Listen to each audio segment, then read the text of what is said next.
கர்த்தருக்குள் பிரியமானவர்களே, ஆண்டவராகிய இயேசு கிறிஸ்துவின் நாமத்தில் உங்கள் யாவரையும் வாழ்த்துகிறேன்.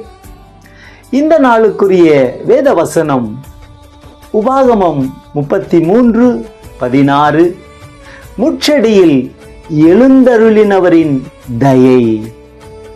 பிரியமானவர்களே, இங்கே மோசே 40 வருடங்களுக்கு முன்பாக நடந்த ஒரு சம்பவத்தை நினைவு கூறுகிறார். அங்கே ஓரே பர்வதத்தில் அக்கினியால் முட்செடி பற்றி எரிந்து கொண்டிருந்த போதிலும் அது வெந்து போகவில்லை. பரலோக அக்கினி அதன் மேல் இறங்கினது. ஒரு தயவு. அது வெந்து போகாமல் இருந்தது. அது ஒரு தயவு. அதிலே கர்த்தர் எழுந்தருளினது மேன்மையான தயவாகும். யாரும் விரும்பாத, மற்றவர்களை குத்தி வேதனைப்படுத்தி கொண்டிருந்த, சாபத்தின் அடையாளமாயிருந்த இந்த முட்செடியில் கர்த்தர் எழுந்தருளினார்.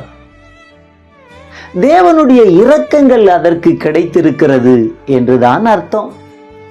அவையெல்லாம் யோசேப்பின் உச்சம் தலையின் மேல் வருவதாக என்கிறார். தயவிலே ஒன்று மனுஷரிடத்தில் இருந்து வருகிற தயவு, அடுத்து தேவனிடத்தில் இருந்து வருகிற தயவு.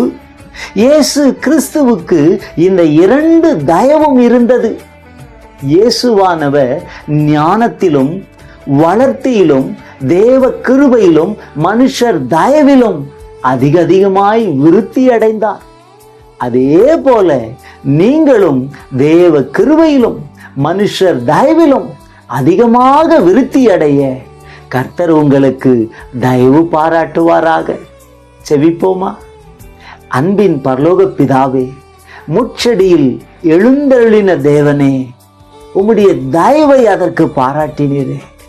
அப்படிப்பட்ட அந்த தயவு யோசேப்பின் மேலும் அவன் சிரசின் மேலும் இறங்கி வருவதாக என்ற வார்த்தையின்படி இயேசுவே, நீங்க தேவ கிருபையிலும் மனுஷர் தயவிலும் வளர்ந்தது போல இன்றைக்கு எத்தனையோ மக்கள் தயவு இல்லாமல், உதவி இல்லாமல் கஷ்டப்படுகிறாங்க. அநேகருக்கு தேவ தயவும் இரக்கமும் கிடைக்க செய்ய முடியாது. நான் செபிக்கிறேன்ப்பா.